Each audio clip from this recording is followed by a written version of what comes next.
کہ خدا نے قسم کس کی کھائی؟ والتین والزیتون، مجھے قسم ہے اولیو کی، مجھے قسم ہے انجیر کی، اور یہ شجر کون سا ہے؟ زیتونیہ ہے۔ معصوم نے فرمایا زیتون سے مراد امام حسین ہے، مطلب نسل اہل بیت اور نسل امامت اگر بڑھے گی تو کس سے بڑھے گی؟ حسین سے بڑھے گی۔ قسم کھائی زیتون کی، زیتون سے مراد امام حسین۔ جاپان کے ڈاکٹرز ہیں، انہوں نے ایک ریسرچ کی، شاید میں کئی مجلسوں میں بتا چکا ہوں، ریسرچ کی کہ انسان بوڑھا کیوں ہوتا ہے، اصلاً بڑھاپے کا وجہ کیا، بڑھاپے کا ریزن کیا ہے۔ تو انہوں نے دیکھا انسان کی باڈی میں ایک مادہ ہے، ایک لیکوڈ ہے جو نکلتا ہے، جس کو جوانی کے سیل بولیں آپ، جس سے انسان جوان رہتا ہے۔ اب بولتے ہیں 34-35 ایئر کے بعد وہ بننا ختم ہو جاتا ہے، یعنی 35 سال تک یا 40 سال تک وہ بنتا رہتا ہے، اور کیونکہ بنتا رہتا ہے انسان جوان رہتا ہے۔ اب وہ بننا ختم ہو جاتا ہے، جیسے وہ بننا ختم ہو جاتا ہے انسان بوڑھا ہونا شروع ہو جاتا ہے، بال سفید ہونا شروع ہو جاتے ہیں، کھال پہ جھریاں آنا شروع ہو جاتی ہیں، گھٹنوں میں تکلیف ہونا شروع ہو جاتی ہے۔ تو اگر امام زمانہ آج تک زندہ ہیں تو میڈیکلی کوئی ریزن ہے نا، اللہ جو بھی کرتا ہے اسباب کے ذریعے کرتا ہے نا۔ ہمارا وہ مٹیریل اور مادہ ختم ہو جاتا ہے، مولا کا ختم ہی نہیں ہو رہا، تو مولا ابھی تک کیا ہے؟ جوان ہے۔ خدا جسے چاہے 1000 سال حضرت نوح کو زندگی دی، بھائی نوح کیسے زندہ رہے؟ آج 120 سالی بندہ زندہ نہیں رہ سکتا، تو وہ چیز حضرت نوح کے باڈی میں تھی، مدام بن رہی تھی، جس سے حضرت نوح کیا رہ رہے تھے؟ جوان رہ رہے تھے۔ اب انہوں نے کہا کہ ہم دیکھیں کہ یہ مادہ کس چیز سے بنتا ہے، تاکہ ہم کوئی دوائی بنائیں، کوئی ٹیبلٹ بنائیں، کوئی گولی بنائیں، کہ اگر آٹومیٹیکلی نہیں بن رہا، ہم باہر سے انسان کے پیٹ میں ڈالیں اور جس سے انسان کیا رہے؟ جوان رہے۔ ہزاروں پودوں پہ انہوں نے ریسرچ کی کہ واقعی یہ کس چیز سے بنتا ہے، کیسے بنتا ہے۔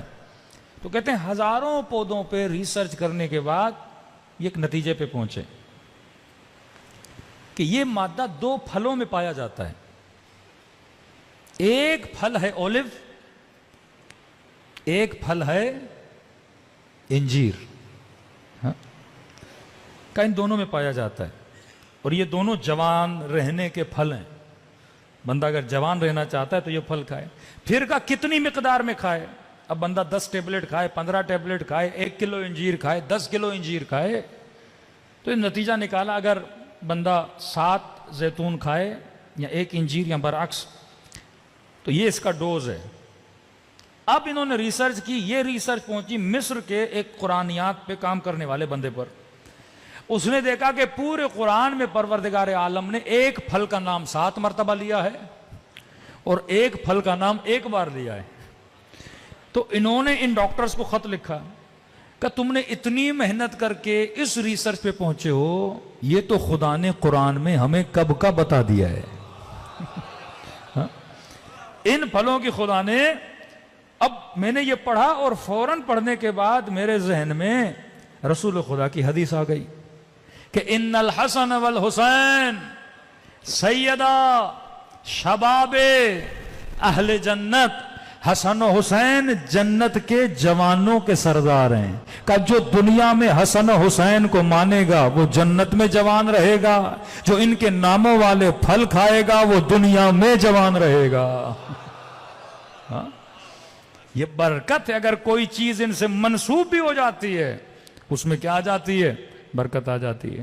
تو لہٰذا جتنے شیعیان اہل بیت ہیں ان کے سفروں پہ زیتون بھی ہونا چاہیے، انجیر بھی ہونا چاہیے۔ آسان طریقہ کھانے کا، اب اولیو کیونکہ پاکستان میں اتنے نہیں ملتے، اولیو کا تیل تو ہر جگہ ملتا ہے، ہاں ورجن خالص اولیو کا تیل لے لیں۔ اب 7 کی جگہ پہ آپ 1 چمچ تیل ہی کھا لیں اور ڈیلی 1 انجیر کھائیں، تو نہ گھٹنوں کی تکلیف ہوگی، نہ کوئی انشاءاللہ دماغی بیماری ہوگی۔ دل تو ویسے ہی علی والوں کے جوان ہوتے ہیں، بدن بھی آپ کے جوان ہو جائیں گے۔ صلوات پڑھے محمد و آل محمد پر۔